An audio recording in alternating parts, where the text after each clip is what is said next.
이사야서 27장입니다.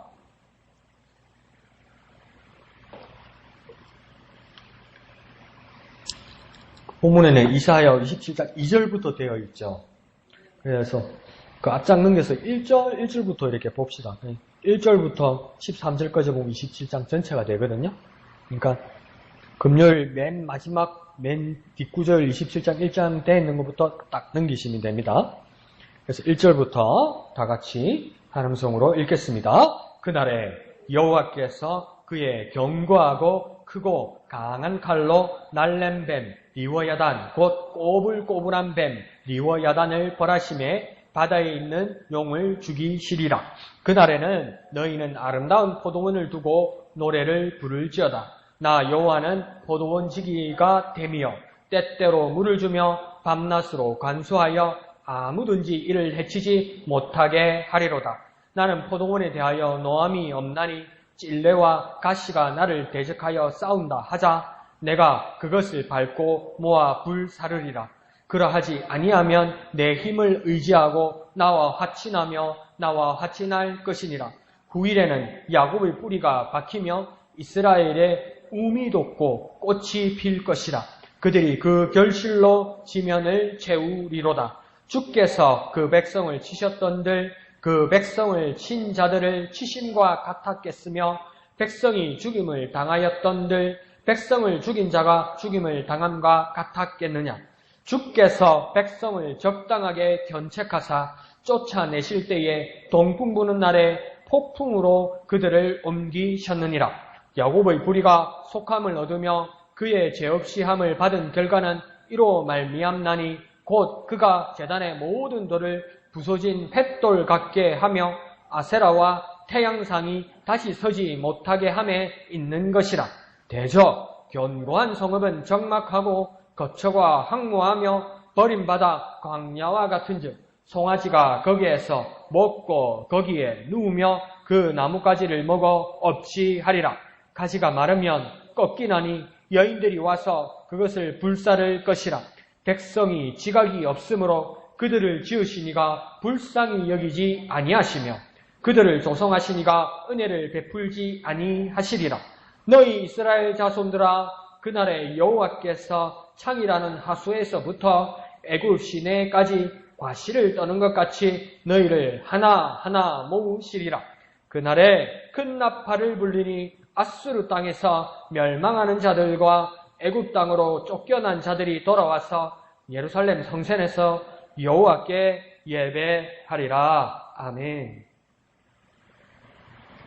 오늘 27장 1절에서부터 보면 그 이상한 이름들이 나오죠.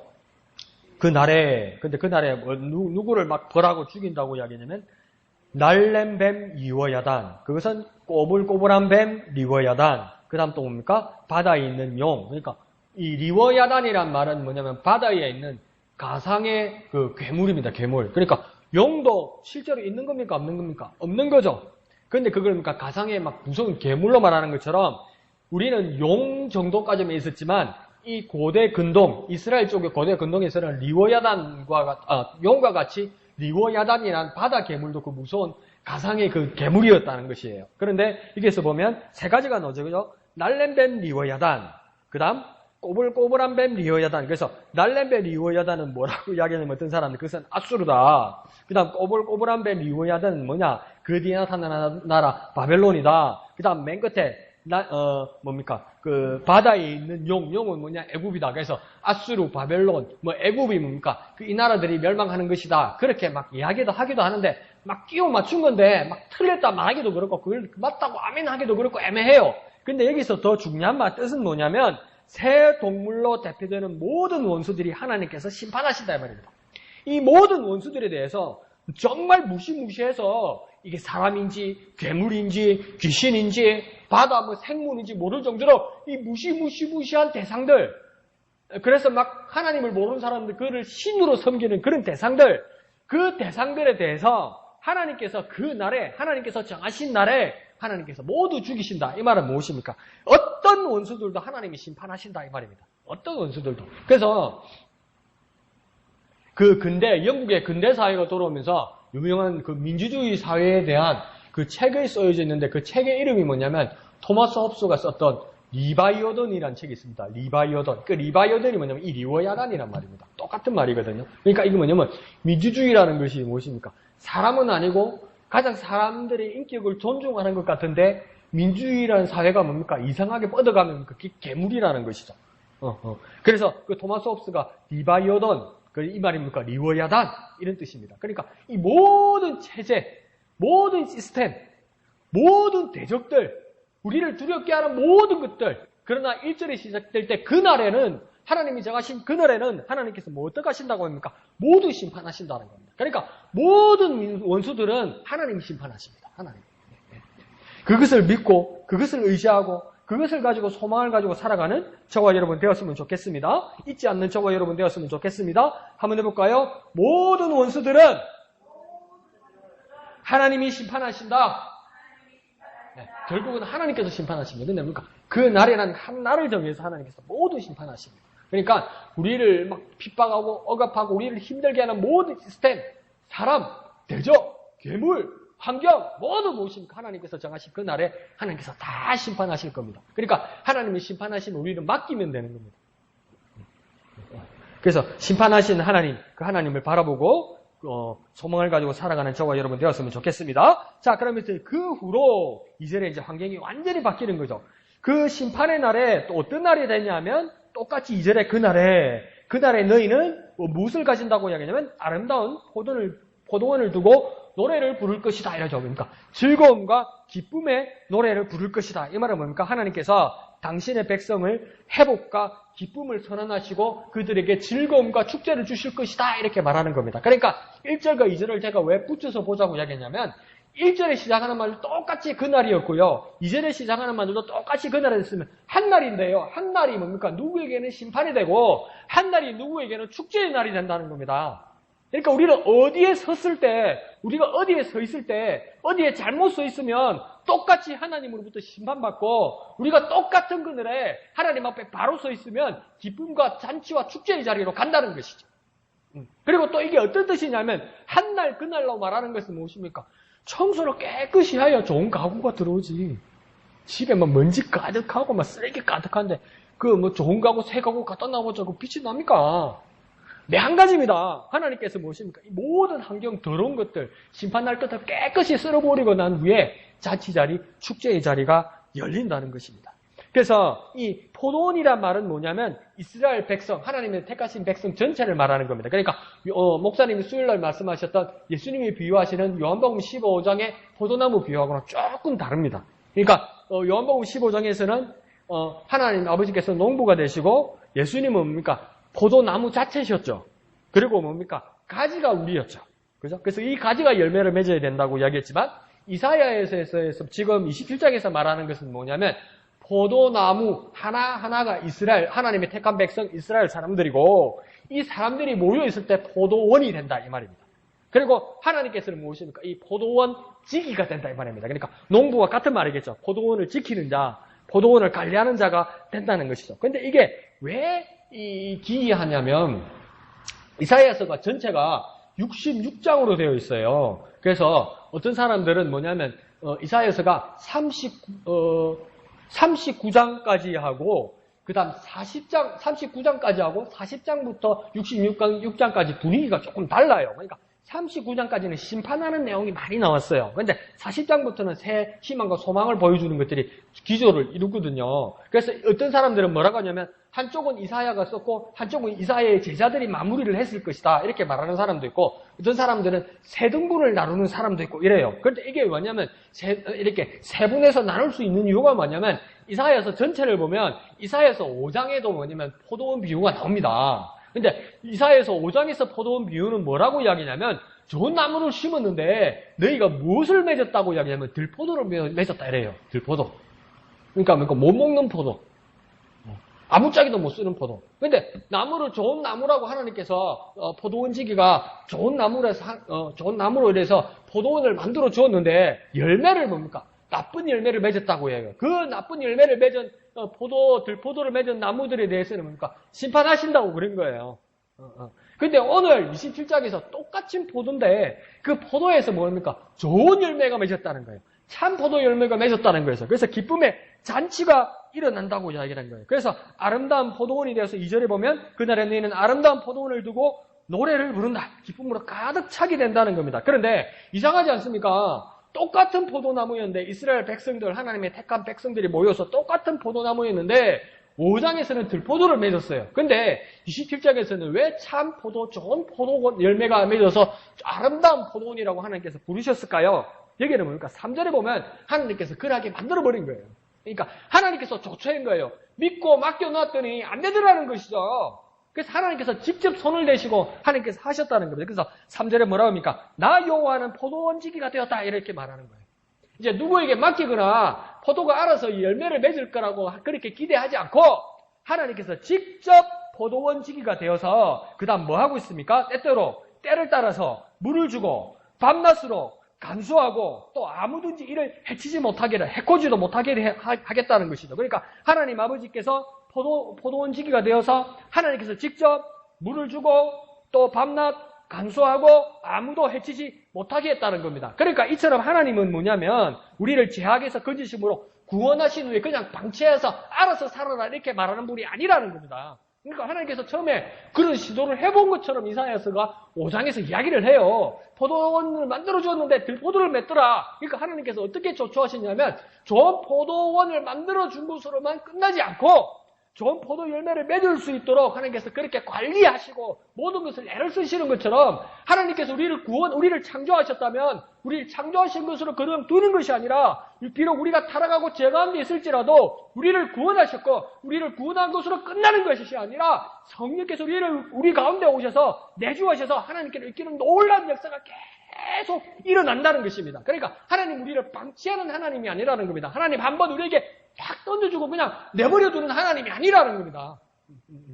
그래서 하나님께서 우리에게 물을 주신다는 말은 무엇이겠습니까? 오늘 우리를 먹이시고 또 밤낮 간수하신다면 우리를 돌보시고 또 아무도 해치지 못하게 한다는 것은 무엇입니까? 우리를 지키시는 하나님이다 이렇게 말할 수 있는 겁니다. 그러니까 하나님 우리를 먹이시고 돌보시고 지키시는 하나님이라는 겁니다. 그러니까 하나님은 그러니까 계속 우리와 함께 하시고 진행형인 하나님이라는 거예요. 현재형이라는 거예요. 하나님.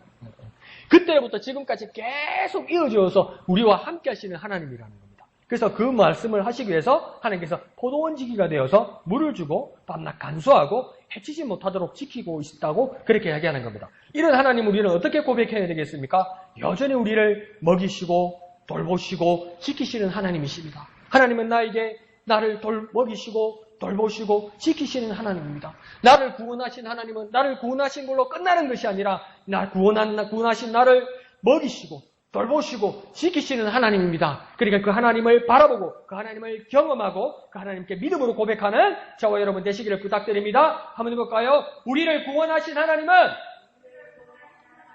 먹이시고 돌보시고 지키시는 하나님이다.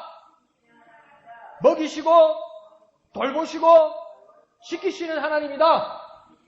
그래서 하나님께서 우리를 먹이시고 돌보시고 지키셔서 하나님께 장성한 분량으로 자라게까지 하나님께서 성령으로 함께 하신다는 겁니다. 그 놀라운 일들을 말씀하고 있는 겁니다. 그러면서 4절을 보면 이제 하나님이 우리를 향한 당신의 하나님의 그 본심을 드디어 말씀하고 있습니다. 하나님께서 4절에 뭐라고 시작하느냐면 나는 포도원에 대하여 노함이 없다. 이 말은 뭡니까? 다시는 내가 포도원지기에 대해서 포도원을 지키기 때문에 나쁜 포도 열매를 맺을 일이 없다는 겁니다. 그러니까 이 포도원에 대해서 화를 낼 일이 없다는 겁니다. 이제 앞으로는 이 포도원에 멸할 일도 없다는 겁니다. 왜요? 하나님께서 직접 먹이시고 돌보시고 지키시기 때문에 나쁜 일이 일어날 수가 없다는 거죠. 그러니까 괜히 화낼 일이 없다는 겁니다. 괜히 심판할 일도 없다고 이야기하는 겁니다. 그래서 이제는 더 이상 당신의 백성에게 분노하는 허비를 하지 않으시고 그 다음 뭐라고 이야기하냐면 찔레와 가시가 나를 대적하여 싸운다 하자. 그러니까 이건 뭡니까? 포도나무하고 찔레하고 가시는 다르다는 겁니다. 그런데 포도원에 좋은 포도 열매를 맺는 포도원에 뭐까지 지금 들어온 겁니까? 찔레와 가시가 나왔다는 겁니다. 그러면 이 찔레와 가시는 하나님이 한 것도 아니고 포도나무와 같이 있었던 것도 아닌데 갑자기 생겨났다는 겁니다. 그러니까 이건 마치 예수님께서 비유로 말씀하실 때 뭐랍니까? 좋은 씨를 뿌렸는데 가라지가 나더라는 겁니다. 그러니까 이 성경에서 말하는 그 예수님께서 비유하실 때 이 가라지는 뭐냐면 그냥 우리 배에서 자라는 피, 잡초 이 정도가 아니고요. 그 근동에서 나는 그 가라지라는 그 피, 잡초는 뭐냐면 이게 알곡 이 풀하고 이 가라지 이 잡초하고 이 분간이 잘 안 가는데 잘못 추수해가지고 이 가라지를 먹으면 여기 독성이 있대요, 여기는. 그래서 막 배탈이 나고 막 위험할 정도래요. 이게 상당히 조심해서 뽑아야 되는 거고, 이 알곡 곡식하고 같이 있으면 안 되는 거죠. 그런데 뭡니까? 예수님에게, 예수님이 그렇게 말하지 않습니까? 주인에게 일하는 사람들이 좋은 씨를 뿌렸는데, 어떡하여 이 나쁜 가라지가 납니까? 이렇게 의문을 가지니까 예수님께서 뭐라고 말씀하십니까? 원수가 그리하였구나, 이렇게. 그러니까 예수님도 그렇게 한 적도 없고, 그 일하는 농부들도 그걸 가라지가 나기를 기대한 적도 없다는 겁니다. 그러면 오늘 본문 4절에서 나오는, 이 가시는 무엇이겠습니까? 원수라는 겁니다. 원수가, 이 찔레와 가시는 원수가 포도원을 방해하려고 든다는 겁니다. 그러니까 이것은 뭐라고 이야기합니까? 찔레와 가시가 나를 곧 하나님을 대적하여 싸운다고 할지라도 내가 곧 하나님이 그것을 밟고 모아 불사를 것이다. 하나님께서 골라내어서 다 불사르고 심판할 것이라고 이야기하는 겁니다. 그런데 이 찔레와 가시가 나게 하는 것은 오늘 본문에서는 뭐라고 이야기하냐면 찔레와 가시가 나면 누가 제일 불안하고 누가 제일 피해를 보는 겁니까? 찔레와 가시가 나면 포도나무가 제일 손해를 보고 포도나무가 제일 피해를 입는 것이죠. 그런데 뭐라고 이야기하냐면 이 찔레와 가시가 나는 것을 포도나무나 포도원에 한 것보다도 뭐라고 이야기하냐면 찔레와 가시가 누구를 대적했다고 합니까? 포도원을 대적한 것이 아니라 누구를 대적했다고요? 나를 대적했다. 누구를 대적했다고 이야기하는 겁니까? 포도원직인 하나님을 대적했다고 하나님께서 여기신다는 겁니다. 그러니까 원수 마귀가 우리를 괴롭히고 우리 그리스도인들을 힘들게 할 때도 어떻게 하나님은 어떻게 여기냐면 하나님 자신이 핍박받는다고 여긴다는 거예요. 그래서 목사님도 자주 말씀해 주셨잖아요. 바울이 그리스도인들을 핍박하려고 다메섹의 길 앞 위에서 만났을 때 어떤 큰 빛을 만났을 때 그 음성이 뭐라고 얘기했습니까? 사울아, 네가 어찌하여 우리 그리스도인들을 핍박하느냐? 그렇게 말하지 않았죠. 어찌하여 네가 나를 핍박하느냐? 그 음성 소리가 나는 그 나를 핍박하느냐? 그때 사울이 주여 니 누구십니까? 그때 그 대답이 뭐랍니까? 나는 네가 핍박하는 예수다 했어요. 그러니까 그 하나님의 입장, 예수님의 입장은 뭐냐면 그리스도인과 그리스도는 하나라는 겁니다. 하나로 여긴다는 겁니다. 그러면서 오늘 이 포도원직인 하나님도 어떻게 여기냐면 포도를 향하여 가시와 찔레가 나서 공격을 하는데 포도나무가 피해보거나 손해보거나 아픔을 겪는다고 여기지 않고 포도원지기에게 곧 하나님에게 대적한다고 하나님께서 여기신다는 겁니다. 그러니까 하나님께서 뭐라고 이야기한다고 합니까? 하나님께서 직접 싸우시는 거죠. 하나님께서 그것을 직접 짓밟고 불사른다고 이야기하는 겁니다. 그러니까 하나님은 여기서 어떤 하나님이냐면 하나님은 나를 위해서 하나님이 직접 싸우는 겁니다. 내 대적을 향해서 하나님이 직접 싸우신다고 말하는 겁니다. 하나님이 어떻게 하신다고요? 자기 일처럼 싸우신다는 거예요. 그러니까 하나님은 이 일을 어떻게 처리하냐면 내 일을 하나님 자기 일처럼 처리하시는 하나님입니다. 우리는 뭡니까? 하나님 대단하네. 하나님 멋지시네. 거리감이 있어요. 왜 거리감이 있습니까? 능력이 안 돼서. 하나님만큼 능력이 안 돼서 막 다가가려고 그래도 하나님과 내가 하나가 되려고 막 애를 쓰는데 하나님과 내가 하나가 된다는 건 잠시 느끼는데 막 정신 바짝 차리면 또 막 멀어져 있는 것 같고 그러니까 부모님이 자식을 향한 애틋한 마음하고 자식이 한번 어버이날이나 부모님 생일날 잘해주는 거하고 돌아가시는 분이 그러면 그거 이상하게 다른 거예요. 그게 이상하게 그걸 우리가 극복해 보려 해도 차이가 나는 거예요. 자녀가 부모를 향한 효심보다도 어떻게 부모님이 자식을 향한 그 사랑이 너무나 크잖아요. 하물며 하나님이 우리를 향한 그 사랑 하나 되는 마음과 우리가 하나님을 사랑하는 마음과 그게 거리감이 얼마나 있겠습니까? 엄청나죠. 근데 하나님은 지금 어떻게 얘기합니까? 우리의 모든 고난과 우리의 모든 어려움도 하나님 자기 일처럼 느끼는 겁니다. 그러니까 그걸 뭐라고 할까요? 진짜 이 정신과 의사들이나 심리학자들이 보면 예수님은 하나님은 변태지, 사이코지 이런 말하면 안 되지만 목사가 그러니까 인생들의 그 아픔과 고난과 그 삶의 그 고통스러운 그 여정들을 무엇입니까? 진짜 함께하기 위해서 성육신 하셔서 사람이 되어서 오셨다는 것은 이건 어떤 사람으로도 세상에 상상할 수 없는 사람입니다. 그러니까 이게 뭡니까? 하나님께서 사람이 되어서 인생을 향하여 오셨다는 것은 뭡니까? 자기 일처럼 하신다는 거예요. 이게 자기 일이라는 거예요. 우리는 그것을 감사하고 감격하고 감사하는 정도고 그것도 큰 거지만 하나님 입장은 뭐냐면 우리의 모든 상황들이 자기 일이라는 거예요. 자기 일처럼 싸우시고 자기 일처럼 처리하신다는 거예요. 그러니까 이 하나님이 얼마나 미쁘신 하나님입니까? 얼마나 신뢰할 만한 하나님입니까? 중학교 때 막 성경 읽으면서 둘이서 우리 친구들끼리 막 중고등부 애들 막 모여가지고 막 성경 나눔하고 토론하면서 근데 모질한 것들끼리 모여나니까 한계가 있더라고요. 그러니까 하나님 참 미쁘시다라니까 우리끼리 이제 눈을 똑바로 뜨고 야 미쁜 게 뭐고? 그래 된 거예요. 미쁜 게 뭡니까?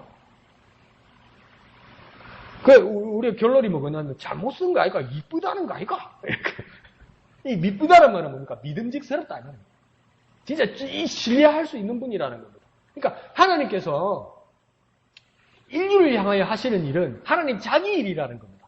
그래서 우리는 이 하나님을 미쁘신 하나님이라고 이야기하는 거예요. 정말 믿음직스러운 하나님이라고 이야기해요. 정말 신뢰할 수 있는 하나님이라고 이야기하는 거예요. 포도원에 포도나무가 고통받는데 찔레와 가시 때문에 고통받는데 하나님은 뭡니까? 이것들이 나를 대적한다고 이야기한다. 우리 자식들이 우리 애들 어디 가서 얻어맞고 오면 뭡니까? 차라리 엄마 아빠가 뭐랍니까? 힘이 없어서 나를 때리라 이것들아 이러잖아요. 나를 때리면 되지 왜 우리 애야 한다 이러잖아요. 하나님의 마음이 우리를 향하여 그래야 했다는 겁니다. 하나님은 자기 일처럼 싸우십니다. 우리의 고난에 대해서 자기 일처럼 싸우십니다. 그래서 그 하나님은 미쁘신 하나님입니다. 한번 해볼까요? 하나님이 직접 싸우신다. 하나님은 자기 일처럼 싸우신다.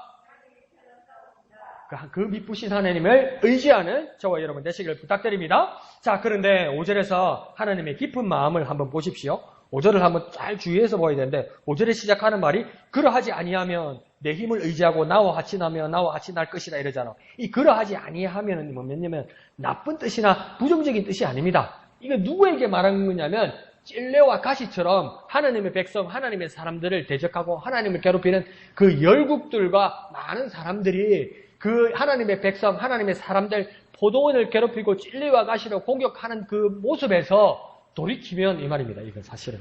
그러하지 아니하면 이걸 우리가 줄을 꺼서 잘 해석해서 쓰면 뭐겠습니까? 지금식으로 쓰면 그래서 이들이 죄에서 회개하면 이 뜻입니다.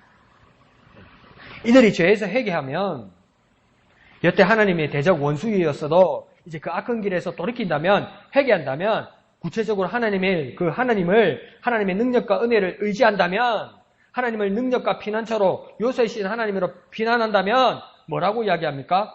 5절에 나와 화친하며 곧 하나님과 화친하며 하나님과 화친할 것이다.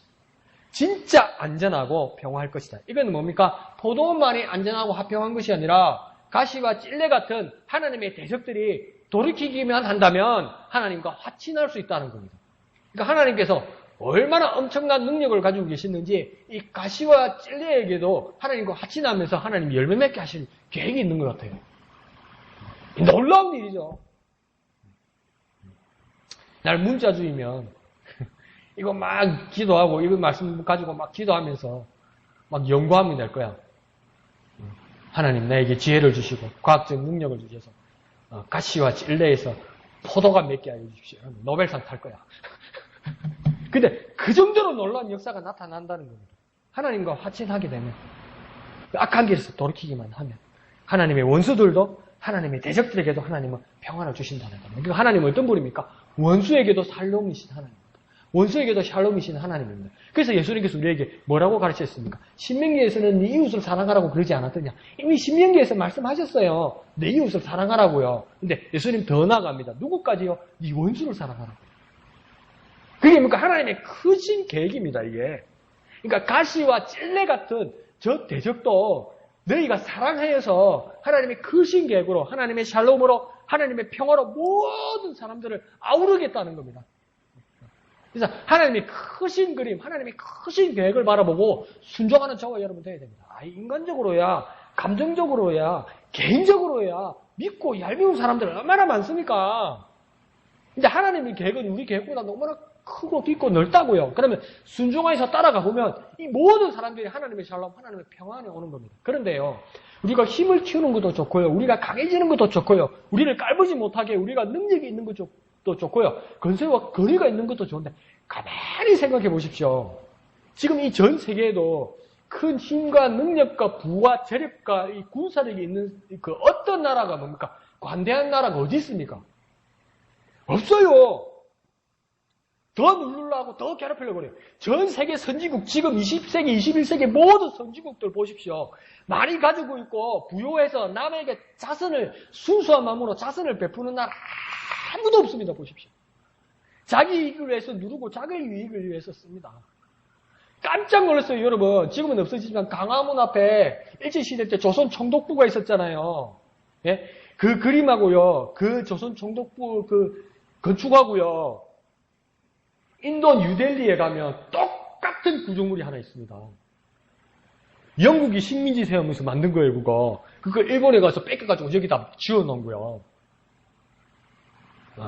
하여튼 힘있고 잘 사는 것들은 똑같습니다. 옛날이나 지금이나. 근데 왜 나는 감사하냐면, 우리가 힘이 없고 약해서 그렇다고 이야기하기도 하지만, 1년에, 4년에 한 번씩 막 적에게 침략받고 힘이 없어서 그런가 아이가 그렇게 말할 수도 있지만, 우리가 남을 강하게 지배하거나 식민지를 살리지 않았기 때문에 우리나라는 뭐냐면 남의 고통을 좀 많이 알아요. 네. 더 관대해졌어요. 가만히 보세요. 대한민국이 전 세계를 향해서 더 관대해요. 가만히 생각해 보세요. 힘이 없어서 그런 게 아니고 더 관대해요. 더 인도적이고 또 평화적이라고요. 이걸 전문 용어로 뭐랍니까? 있는 것들이 더해. 근데 우리는 없어봤는데 것을 가지면서 뭡니까?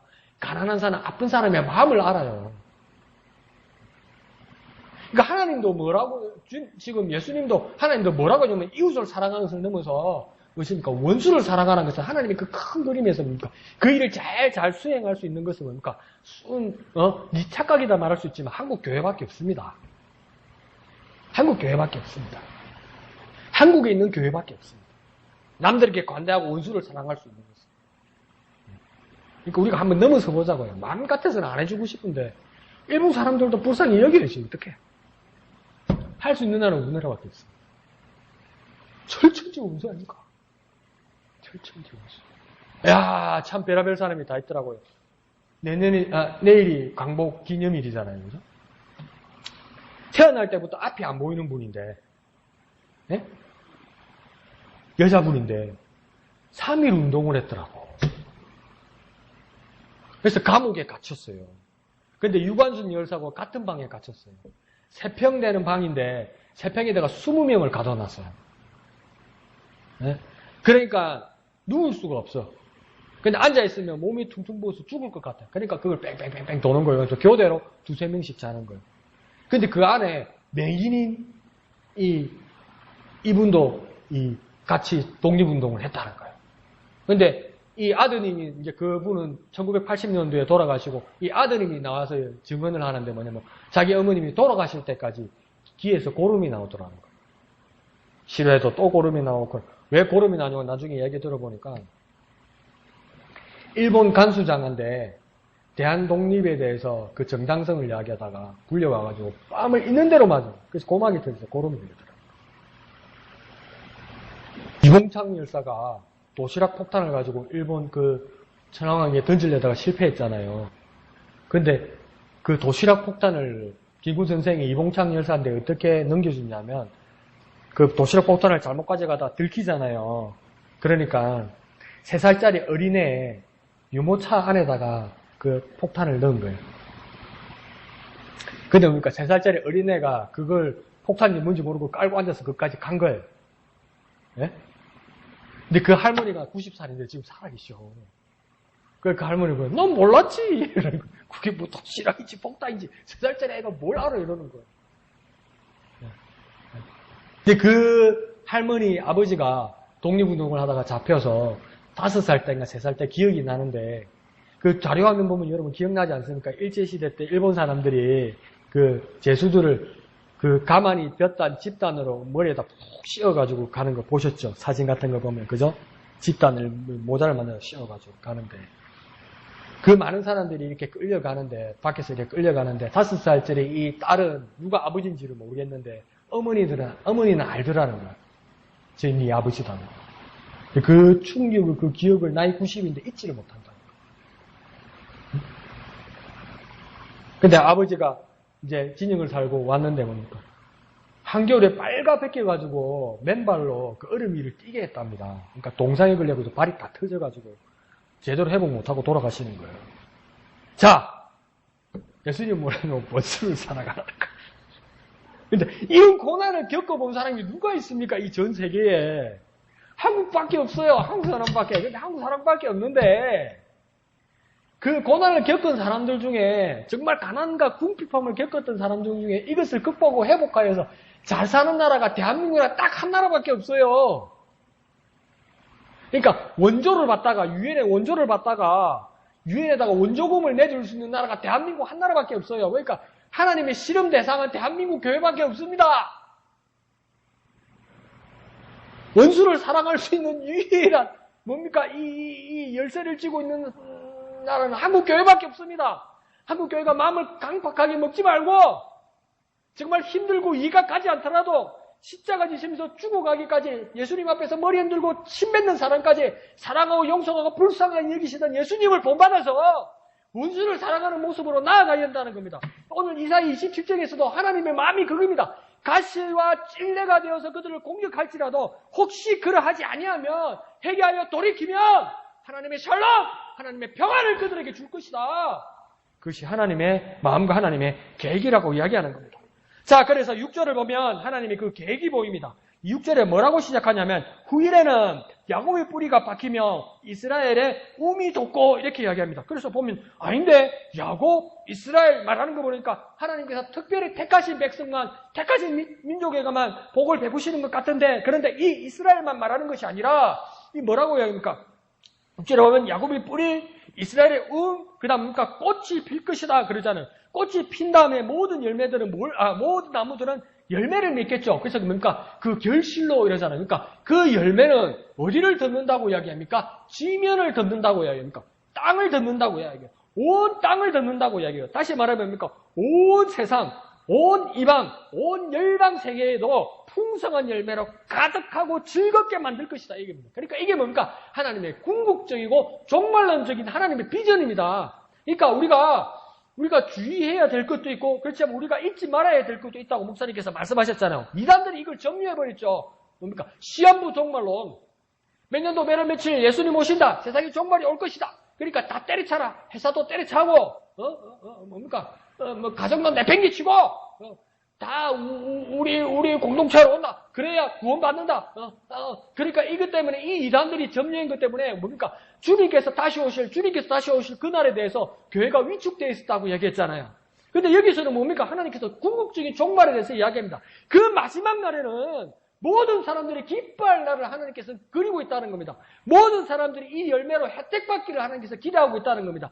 택한 백성 이스라엘 야곱의 뿌리만이 그 혜택을 받는 것이 아니라 야곱의 뿌리로부터 이스라엘로부터 그 꽃이 피고 열매를 맺을지라도 그 모든 열매는 못 지면 온 세상을 덮을 것이다. 이것이 무엇입니까? 하나님의 궁극적이고 하나님의 종말론적인 하나님의 비전이라는 겁니다. 그러니까 우리가 종말을 바라볼수록 뭘 해야 되겠습니까? 온 세상의 생명의 열매를 나눌 준비를 해야 되는 거예요. 우리로부터 열매를 맺기 시작할지라도 그 열매를 뭡니까? 온 세상과 나눌 수 있는 준비와 풍성함이 있어야 되는 거예요.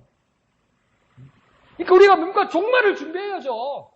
온 세상과 나누기 위하여 종말을 준비하는 겁니다. 나만 그 종말을 잘못 준비한 거예요. 그 이단하고 똑같이 가는 거예요. 근데 뭡니까? 기성교에서 어떨 때는 잘못 가르치는 거죠. 저 이단 종말론은 틀렸다. 저 이단 종말론은 틀렸다. 여기까지 맞아요.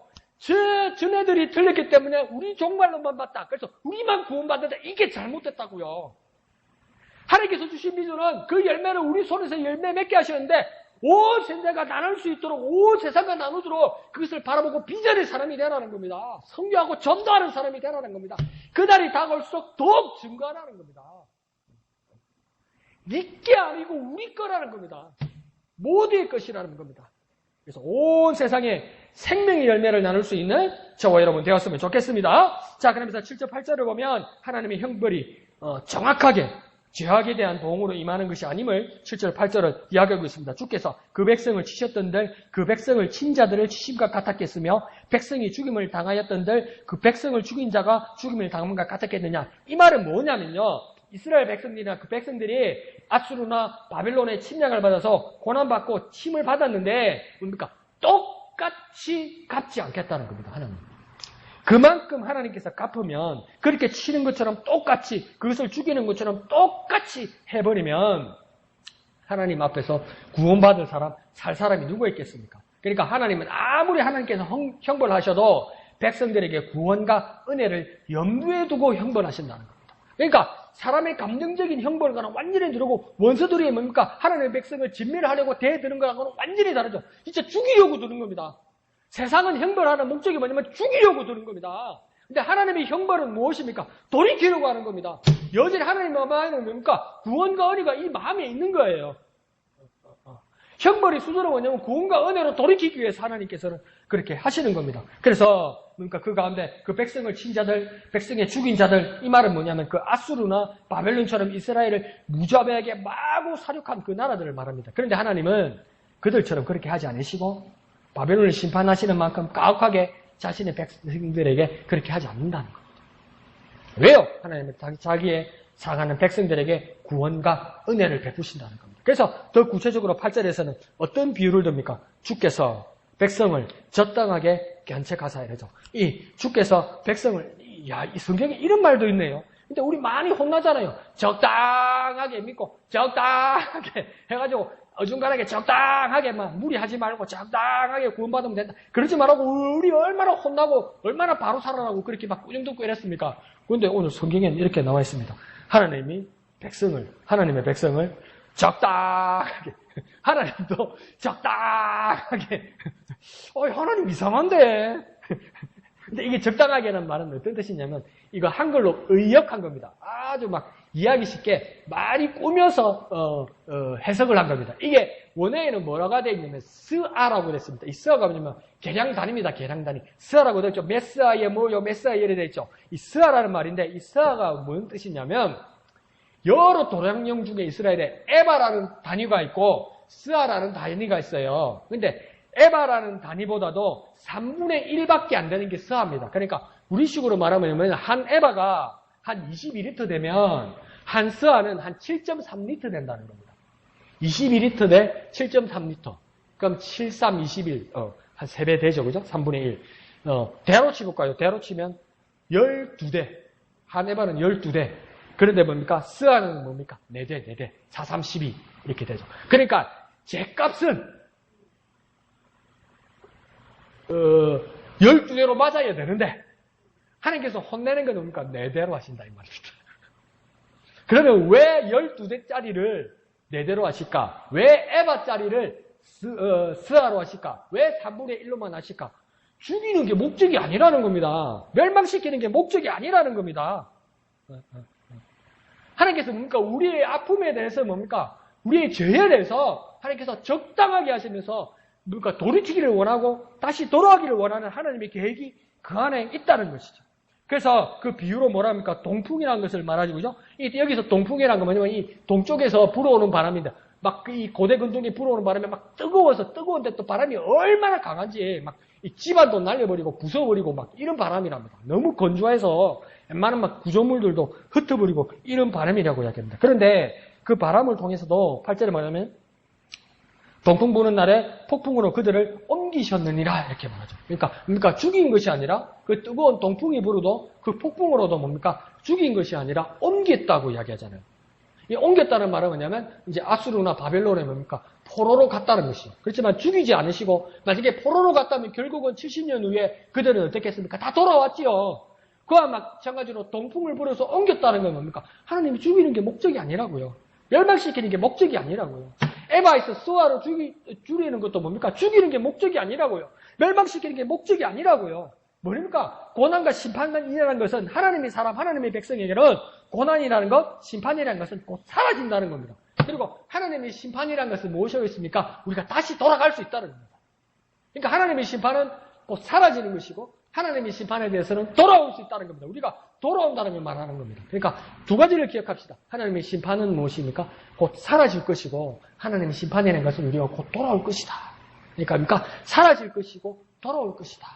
하나님의 심판이란 말은 사라질 것이고 돌아올 것이다. 한번 해볼까요? 하나님의 심판은 사라질 것이고 돌아올 것이다.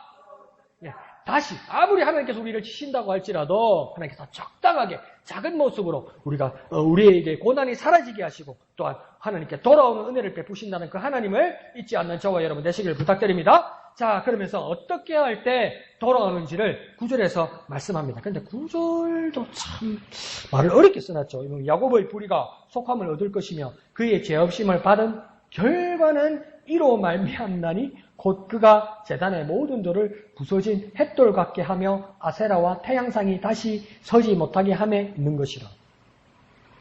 이거 거꾸로 쓴 거예요, 이거. 이게 뭐냐면 이로 말미암나니 요걸 가운데로 딱 이렇게 네모나게 세로로 치나면 이로 말미암나니 있죠. 그 밑에가 원인이고 야곱의 불의가 속함을 받고 그 죄 없이 함을 받는다는 것, 그 위가 뭡니까? 결과입니다, 결과. 그러니까 거꾸로 보면 이로 말미암나니 그 밑에 있죠. 그가 제단의 모든 돌을 부서진 햇돌 같게 하며, 이 햇돌이란 말은 뭐냐면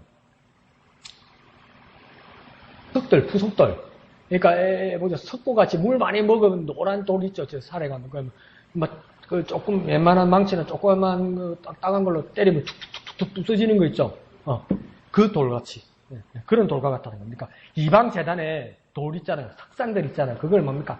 완전 퍼석돌같이, 하얀 잭같이 다 부숴버리고 가루같이 만들어버리고 아세라나 태양상이란 이 모든 우상들이 다시 서지 못하게 하면은 무엇입니까? 야곱의 불의, 이스라엘의 불의가 속함을 받고 죄압심을 받는다. 용서함 받는다. 이 말입니다. 그러니까 어떤 뜻이냐면 이스라엘의 죄는 이방의 재단들을 완전히 부숴버릴 때 하나님께서 용서하실 것이다. 사실은 쉬운 이야기인데 그걸 거꾸로 막 꼬아놔가지고 어려운 것이죠. 더 쉽게 말하면 무엇이겠습니까? 우리가 이방의 우상과 같이 하나님의 뜻과는 다른 믿음의 대상과 다른 대상들을 철저하게 무너뜨리고 결별할 때 불의와 죄가 속함을 받는다. 그러니까 뭡니까? 이방과 결별할 때 하나님을 위해 섬기는 것들과 하나님을 위해 정하는 모든 것들을 부셔버리고 결별하고 하나님 앞으로 돌았을 때 우리의 모든 죄가 용서함을 받는다. 그러니까 다시 쉽게 말하면 어떤 뜻이냐면 회개해야 속죄함 받는다 이 말입니다. 그러니까 회개와 속죄가 같은 선생이 있지만 회개는 누가 하는 겁니까? 사람이 하는 거고 속죄는 누가 하는 겁니까? 하나님이 하시는 겁니다. 그러니까 회개는 하는 것이고 속죄는 받는 겁니다. 내가 죄 용서할 수 없어요. 그렇잖아요, 그죠? 그래서 쉽게 말하면 회개는 내가 하는 것이고 속죄는 하나님께서 나를 용서하시는 겁니다. 그럼 내 입장에서 보면 회개는 하는 것이고 속죄는 받는 것입니다. 한번 해볼까요? 회개는 하는 것이고 속죄는 받는 것이다. 그 회개는 누가 하는 것이겠습니까? 내가 하는 것이고 속죄를 받는다면 누구로부터 받는 것이겠습니까? 하나님으로부터 받는 것이다. 그러니까 결단과 행동의 회개가 있을 때 속죄함의 은혜를 받는 것이다 이 말입니다. 회개는 뭐냐면 행동으로 철저한 바뀐 삶의 모습으로 하나님 앞에 나타날 때 아세라 태양상 무시고 모든 재단들을 뭡니까? 퍼석돌같이 하얀 색같이 다 부스러져. 그러니까 회개는 무엇입니까? 기도와 더불어 삶, 행동으로 나타날 때 확실한 회개의 행동으로 모습으로 나타날 때 하나님께서 속죄하신다. 용서하신다. 이 말입니다. 그래서 철저한 회개로 속죄함 받는다. 그것을 잊지 않는 저와 여러분 되어야 합니다. 자, 그러면서 10절에서 시작하는 이 경고한 성읍, 이 경고한 성읍에 대해서는 여러 가지 의견이 분분합니다. 이 경고한 성읍을 누굴 말하는 것이냐? 어떤 사람들은 예루살렘 성이다. 어떤 사람들은 사마리아 성이다. 어떤 사람들은 압제하는 아수르나 바벨론 성읍이다. 그렇게 이야기합니다. 어쨌든 간에 10절에서 이 경고한 성읍이 어떻게 된다고 하냐면 정막하고 황무하고 버림받아 광야같이 되었다고 이야기합니다. 이 말은 뭡니까? 삭막하고 폐허가 되고 텅 빈 곳이 되었다는 겁니다. 원래는 정말 경과에서 정말 막 튼튼하고 멋진 성이고 화려한 성이었는데 싹 다 변해버렸다는 겁니다. 옛날은 온데간데 없어졌다는 겁니다. 그리고 또 뭐라고 이야기합니까? 더 이상 사람이 살지 않으니까 송아지가 먹고 있다는 겁니다. 그러니까 원래 송아지가 먹던 자리는 뭐 어떤 자리였냐면 침실이었고 사람들이 먹고 자는 자리였고 사람들이 즐기는 자리였는데 송아지가 와서 먹고 송아지가 거기에서 화장실로 싸는 자리가 되어버렸다는 것이죠.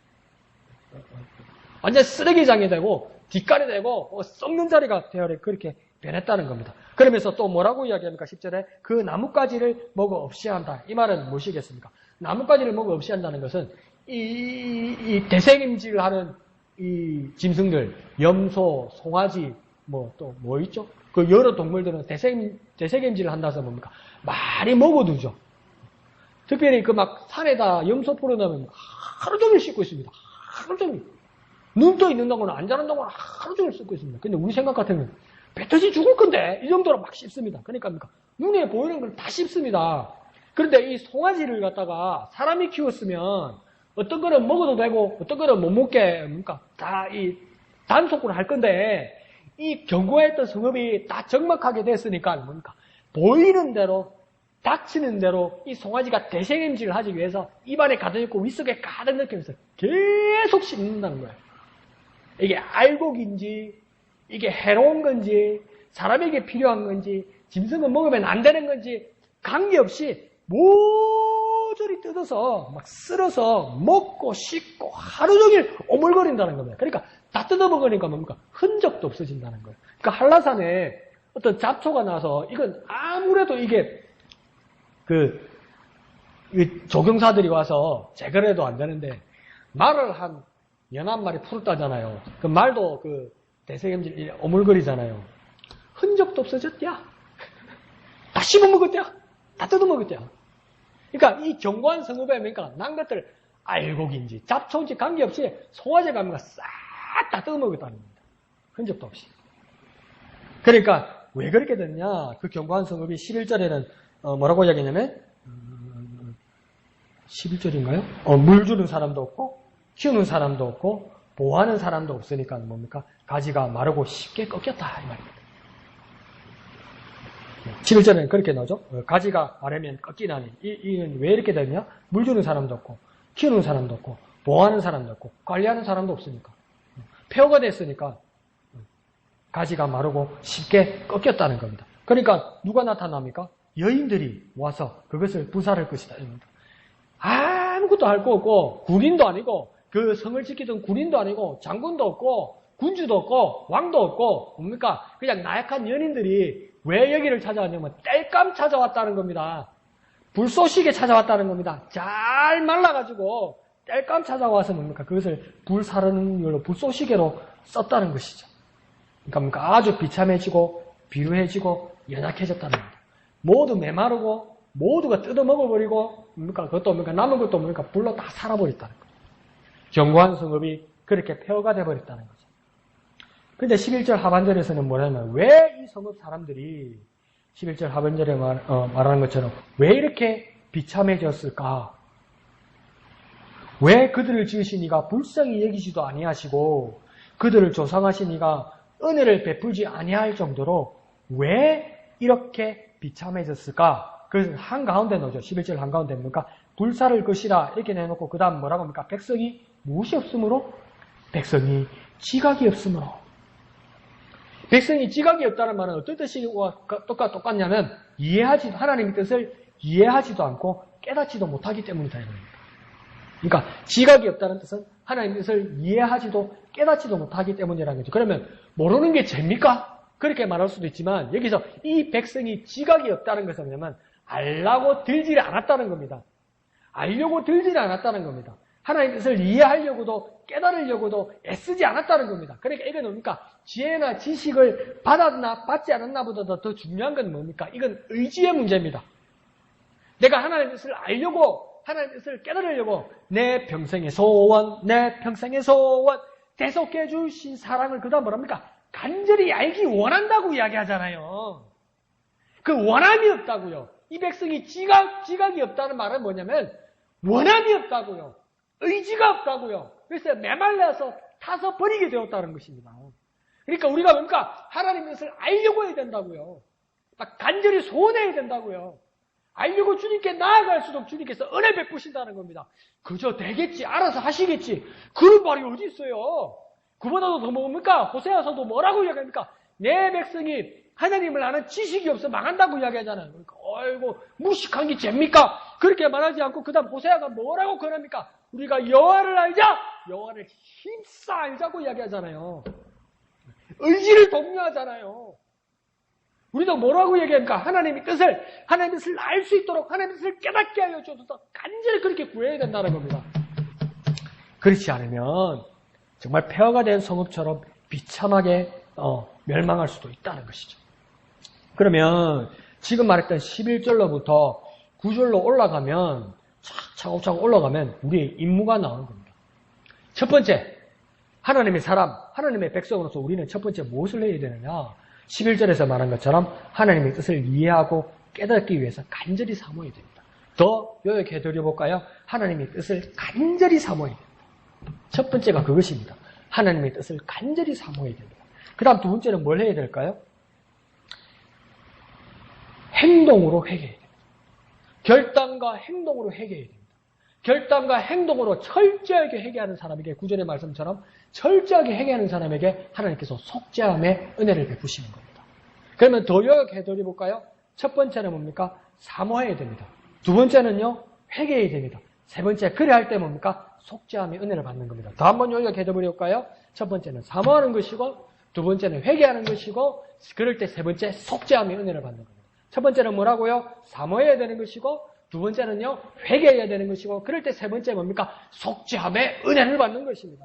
그러니까 우리가 어떻게 해야 되겠습니까? 깨달으려 하고 막 회개할 때 속죄함을 받는 겁니다. 깨달으려 하고, 이걸 뭐라고 해볼까요? 사모하고 회개할 때 속죄함을 받는다. 이렇게 요약하면 되겠죠. 그죠? 사모하고 회개할 때 속죄함을 받는다. 정말 사모하고 회개할 때 속죄함을 받는다. 그것을 알아서 간절히 사모하고 하나님 앞에 적극 회개하여서 속죄함의 은혜를 받는 저와 여러분 되시기를 부탁드립니다. 한번 해볼까요? 사모하고 회개할 때 속죄함 받는다. 사모하고 회개할 때 속죄함 받는다. 그 은혜를 누리는 저와 여러분 되시기를 부탁드립니다. 자, 이렇게 세상 제국이 붕괴하자 하나님의 백성들이 이제 돌아오게 됩니다. 그래서 12절에 하나님은 어떻게 하십니까? 너희 이스라엘 자손들아 이렇게 부르십니다. 하나님의 음성으로 부르십니다. 하나님의 나팔소리 천지진동할 때 막 싹 부릅니다. 천사들 세계 만국 모든 곳을 보낼 수 있는 하나님의 음성이라는 겁니다. 하나님이 너희 모든 백성들아, 너희 이스라엘 자손들아 이렇게 부를 때 보니까 모든 사람들이 들을 수 있다는 겁니다. 그래서 13절에 한 번 더 확인하기 위해서 뭐라고 13절에는 말씀하십니까? 못 들었을까 봐 뭘 분다고 합니까? 나팔을 분다는 거예요. 어떤 나팔요? 큰 나팔을 분다는 거예요. 저거 나팔 부네 이러는 것처럼 큰 나팔을 불어서 다 들리게 한다는 겁니다. 다 들리게. 옛날에는 뭡니까? 동사무소에서 사이렌 울렸죠. 그죠? 그래서 듣는 사람 듣고 못 듣는 사람 못 들었죠. 그러니까 어떻게 했냐면, 여자동 동사무소에 이 내방향으로 확성기를 붙여놓고 사이렌을 돌리다가, 내가 좀 시간 지나서 보니까, 진해 해성아파트 위쪽 돌산 쪽에다가 확성기를 더 달아놨더라고요. 평지마까지 들으라고. 그러니까 좀 더 편리해서 잘 듣게 되는 거죠. 이제 필요 없어요. 스마트폰에다가 긴급정보 메시지로, 재난정보 메시지로 귀찮게 막 날라오잖아요. 그러니까 하나님은 모든 수단, 모든 방법을 동원해서 하나님의 백성들이 다 들을 수 있도록, 빠짐없이 다 들을 수 있도록 하나님께서 그 자손들아 하면서 부르시고, 또 뭡니까? 큰 나팔로 부르신다는 겁니다. 그러면서 어디부터 어디까지고 12절은 말했냐면, 창이라는 하수에서 이렇게 말이죠. 이 창이라는 하수로 되면 동쪽 유브라데 강을 말합니다. 이 유브라데 강은 어딥니까? 메소포타미아 문명이 있었던 곳이고, 이게는 뭡니까? 아브라함이 있었던 고향 갈대와 우르를 말하는 겁니다. 이 창이라는 하수, 유프라테스 강, 티그리스 강, 이스라엘의 동쪽에서부터 그 다음 또 어디까지라고 합니까? 애굽 시내까지. 애굽은 뭡니까? 서쪽 아래 애굽 시내까지. 그러니까 뭡니까? 한가운데 이스라엘을 두고, 하나님의 백성을 두고 동쪽 위로부터 서쪽 아래로까지 쑥 hul른다는 거예요. 그러니까 대각선으로 싹 다 불러 모은다는 거예요. 한번 생각해보세요. 잠자리채나 그 냇가에 고기 잡으러 갈 때 뭡니까? 이 뜰채 같은 거 할 때 뭡니까? 한번 훑어보면 뭡니까? 쑥 이렇게 훑잖아요. 대각선으로 자기도 모르게 팔이 여기서 이렇게 밑으로 내려가니까 대각선으로 싹 훑죠. 뭡니까? 모든 것을 훑는 것처럼 하나님께서 뭡니까? 동쪽 유브라데 강에서 서쪽 애국까지 뭡니까? 가운데 이스라엘 두고 모두를 불러 모은다는 겁니다. 모두를 불러 모아서 뭐 한다고 합니까? 과실을 떠는 것 같이 추수하는 날 충실한 열매를 모으고 그 담는 것처럼 포도원지기가 되시는 하나님 그 여호와께서 직접 그날에 임하실 것이다. 모두를 불러 모아서 모두에게 결실을 나누어 줄 것이라고 하나님께서 말하는 겁니다. 그래서 13절에는 뭐라 하면 그날에는 이렇게 말하면서 그날이 그러니까 세 번 나오는 거죠. 1절에 그날, 심판의 그날, 2절 뭡니까? 그 포도원을 기뻐 즐거워하는 그날, 그 다음 뭡니까? 13절에 그날은 또 어떤 날이냐면 그날에는 심지어 자격이 없는 사람들. 그날에 큰 나팔을 부르는데 어떤 사람이 나타납니까? 아수르라는 사람이 나타나죠. 그러니까 아수르 땅에서 멸망하는 사람들. 그러니까 어떤 사람들이냐면 아수르라는 것은 이스라엘을 대적하던 그 대적 아수르 사람들. 아니면 또 뭡니까? 아수르까지 끌려가서 포로가 되어서 정처 없이 끌려가서 고향을 잃은 이스라엘 사람들. 그 사람들까지도 모두 다 무엇이 있습니까? 하나님께로 돌아올 것이다. 모두에게 은혜 베푸실 것이다. 그 다음 또 어디까지 한다고 이야기합니까? 애굽 땅으로 쫓겨난 자들도 돌아올 것이다. 이 말은 뭐냐면 애굽이라는 것이요. 가만히 생각해 보세요. 하나님께서 왜 예레미야에게만 이스라엘 모든 사람들, 유다의 모든 사람들이 침공해오는 바벨론을 대적하여서 싸워서 민족이 독립을 해야 되고 민족이 이겨야 된다고 하는데 왜 그 예레미야만 하나님의 말씀을 받아서 바벨론에다가 항복하라고 했을까? 근데 그게 역사적으로 보니까 큰 걸림돌이 하나 있었어요. 이게 뭐냐면 바벨론과 대적해서 싸우자 하자는 이스라엘의 민족주의는 스스로 이스라엘과 유다의 힘만으로만 이 바벨론을 싸우고 이기지 않은 게 아니고요. 애국과 동맹하자는 거였어요. 그러니까 뭐냐면 우리나라가 옛날에 사대주의처럼 중국 이러듯이 명나라 이러듯이 지금은 뭡니까? 미국 이러듯이 그거 뭡니까? 하나님보다도 더 의지하게 된 거예요. 그러니까 뻑하면 애국인 거예요. 그러니까 뭡니까? 애국으로 도망가자 자꾸 이러는 거예요. 바벨론을 멸망해도. 그러니까 지금 이 애국 땅으로 쫓겨난 자들이라는 어떤 자들이냐면 자기 나라가 망하는 것을 보고 자기만 살려고 비겁하게 애굽으로 도망친 사람들을 말하는 겁니다. 바벨론과 싸워서 민족의 독립을 구하려고 했던 것이 아니고요. 바벨론을 항복하는 것보다는 우리의 큰 형님, 큰 아버지 애굽, 이 사대주의 애굽 사대주의에 가득 찬 사람들, 그 사람들도 뭡니까? 자기만 살려고 비겁하게 도망친 자들도 모두 돌아올 것이다. 모두 하나님께로 돌아올 것이다.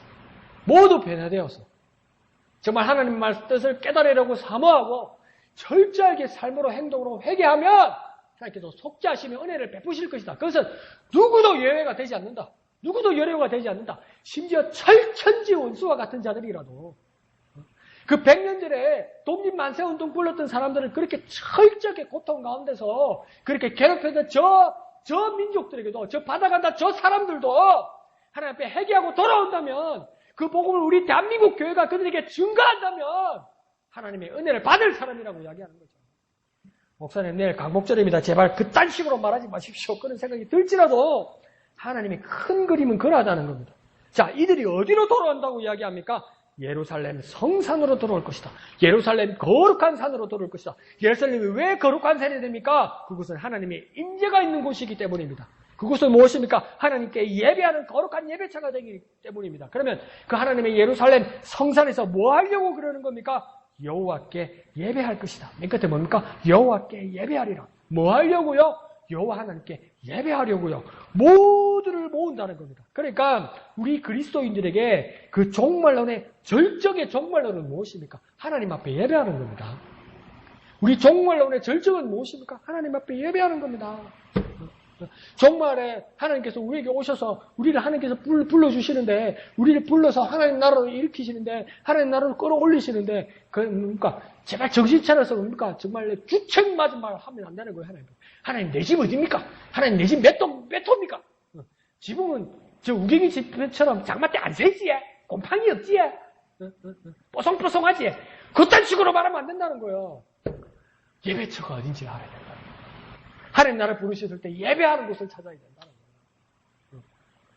하나님의 인재가 있는 곳에 돌아가서 하나님의 얼굴을 배웠고 우리가 예배를 드리고 그 가운데 하나님께서 은혜를 베푸시고 하나님과 우리가 주고받는 교통과 교제가 일어나는 그 일련의 모든 축제, 그 예배의 자리가 되는 것이 하나님의 크신 그림, 하나님의 크신 꿈, 모든 그리스도인들에게 종말론에 대한 그 꿈이 되어야 된다는 겁니다. 하나님을 만나서 하나님 앞에 예배하는 것이 우리 종말의 최후의 꿈이 되시기를 예수님 이름으로 축원드립니다. 예배가 절정이 되는 저와 여러분 되시기를 부탁드립니다. 기쁨과 절정의 예배를 드리는 저와 여러분 되시기를 부탁드립니다. 한번 해볼까요? 기쁨과 절정의 예배를 드리자.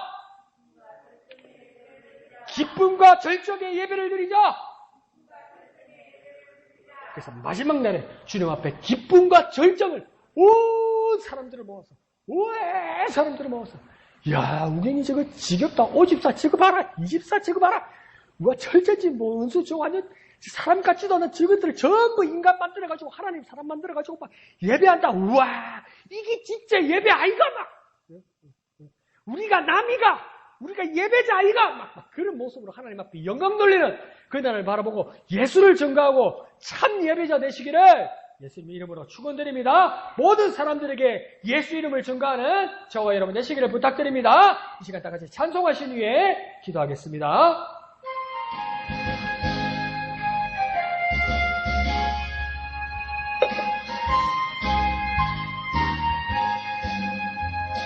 슬픈 마음 있는 사람 예수 이름 믿으면 영원토록 변함없는 기쁜 마음 얻으리.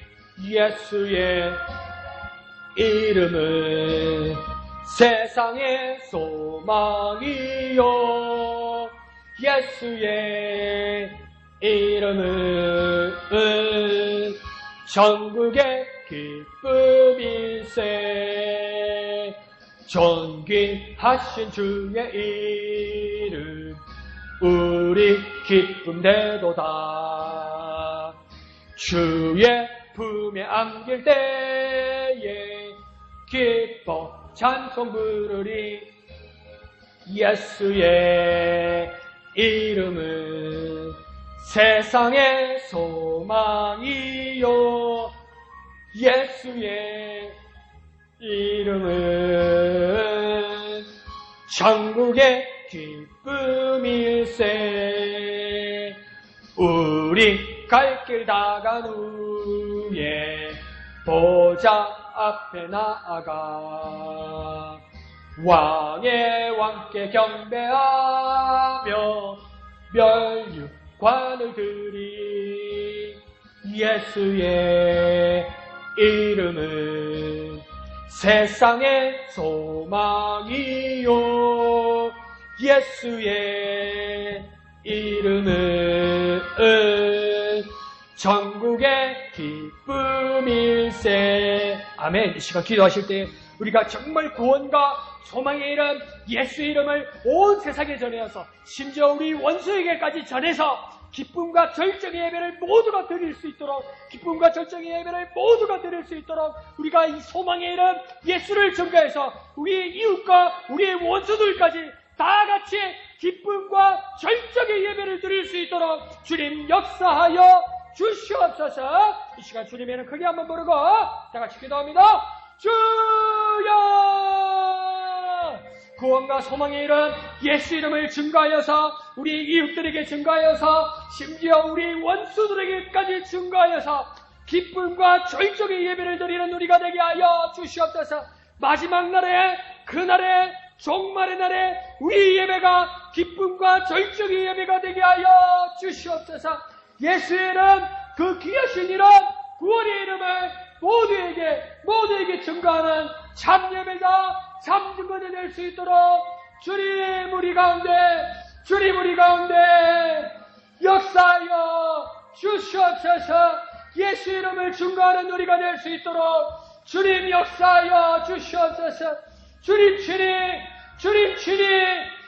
친히 역사하여 주셔서 우리 가운데 역사하여 주셔서 예수 이름을 증거하여 기쁨과 절정의 예배를 드리는 우리가 될 수 있도록 주님 도와 주시옵소서. 주님 친히 역사하여 주시옵소서. 예수의 이름, 놀라운 예수의 이름으로 기쁨과 절정의 예배를 드리게 하여 주옵소서. 예수의 이름은 세상의 소망이요 예수의 이름은 전국의 기쁨일세. 거룩하신 아버지 하나님 은혜를 감사합니다. 하나님께서 우리의 포도원 지기가 되셔서 더 이상 가시와 찔레로 말미암아 고통받거나 들포도를 맺지 않고 풍성한 열매로 하나님 앞에 영광 돌릴 수 있는 크신 은혜 베풀어 주시니 감사합니다. 하나님의 놀라우신 계획을 바라보는 우리가 되게 하여 주시옵소서. 설사 가시와 찔레를 내는 그들일지라도 심지어 우리 대적들일지라도 하나님의 은혜를 받을 수 있도록 예수의 이름을 증가하는 우리가 되게 하여 주시옵소서. 놀라운 구원의 이름, 그 예수 이름을 모두에게 전하여서 심지어 우리 대적들 원수들에게도 전하여서 다 같이 하나님의 뜻을 간절히 사모하고 하나님 앞에 철저히 회개하여서 속죄의 은혜를 받는 우리가 되게 하여 주시옵소서. 그날의 기쁨과 절정의 예배를 드리는 우리들이 될 수 있도록 그 일에 쓰임받는 우리가 되게 은혜 베풀어 주시옵소서. 모든 것을 감사드리며 거룩하신 예수님의 이름으로 간절히 기도합나이다. 아멘. 하늘에 계신 우리 아버지, 아버지의 이름을 거룩하게 하시며 아버지의 나라가 오게 하시며 아버지의 뜻이 하늘에서와 같이 땅에서도 이루어지게 하소서. 오늘 우리에게 일용할 양식을 주시고 우리가 우리에게 잘못한 사람을 용서하여 준 것 같이 우리 죄를 용서하여 주시고 우리를 시험에 빠지지 않게 하시고 악에서 구하소서. 나라와 권능과 영광이 영원히 아버지의 것입니다. 아멘. 주님 감사합니다. 예수 이름을 증거하여서 우리 모두가 기쁨과 절정의 예배를 드리는 우리가 될 수 있도록 그날을 바라보고 기 쓰임받는 우리가